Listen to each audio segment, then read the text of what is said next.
নমস্কার বন্ধুরা, আমি পূজা। আজ তোমাদের আমার প্রথম ব্লগে ওয়েলকাম। তোমরা সকলে কেমন আছো? আশা করি ভালো আছো। আমিও ভালো আছি। আজকের ব্লগটা দুপুরের রান্না বান্না দিয়ে শুরু করেছি। তো দুপুরের জন্য আমি ভাত বসিয়ে দিয়েছি, তারপর আমি সবজিগুলো কেটে নিয়েছি।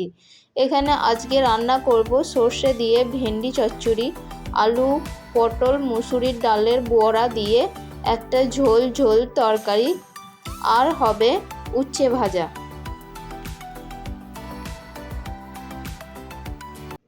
সমস্ত সবজি আমার কাটা কমপ্লিট হয়ে গেছে, ভাতও হয়ে গেছে, আর এই যে ভেন্ডির তরকারিটা আমি বসিয়ে দিয়েছি। তারপরে এখন উচ্ছে ভাজা হচ্ছে। আর এই দিকে দেখো, আলু পটলের তরকারির জন্য যে ডালের বড়াটা দেব, তার জন্য আমি ডালটা বেটে নিচ্ছি। তারপরে এই দেখো, ডালের বড়া দিয়ে আলু পটলের তরকারিটা আমার রেডি হয়ে গেছে।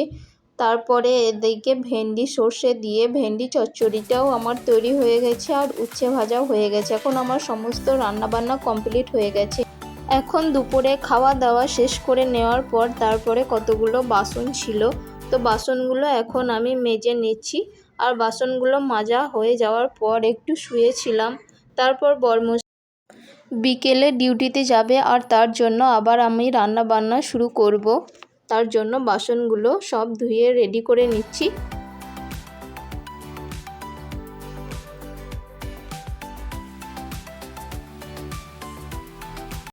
আর দেখবে বন্ধুরা, রান্নার জায়গা বা যে কোনো জায়গায় বলো, সব জায়গায় খুব সুন্দরভাবে পরিষ্কার পরিচ্ছন্ন করে রাখলে পরে অনেক পজিটিভ এনার্জি আসে এবং কাজ করতেও অনেক ভালো লাগে, একটু ভালো ফিল হয়।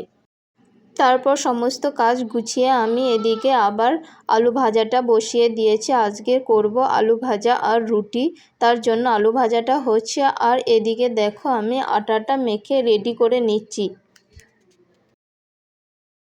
আর এই যে দেখো, এইদিকে আমি লেচিগুলো কেটে নিয়েছি। হাফটা আমি লেচি কেটে নিয়েছি, আর বাকিটা আমি রেখে দিয়েছি, রাতে যখন আমি খাবো তখন বানিয়ে নেব।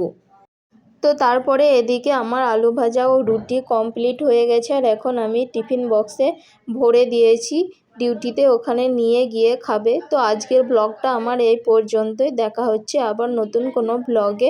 আমার ভিডিওগুলো ভালো লাগলে অবশ্যই লাইক কমেন্ট এবং সাবস্ক্রাইব করে পাশে থাকবেন।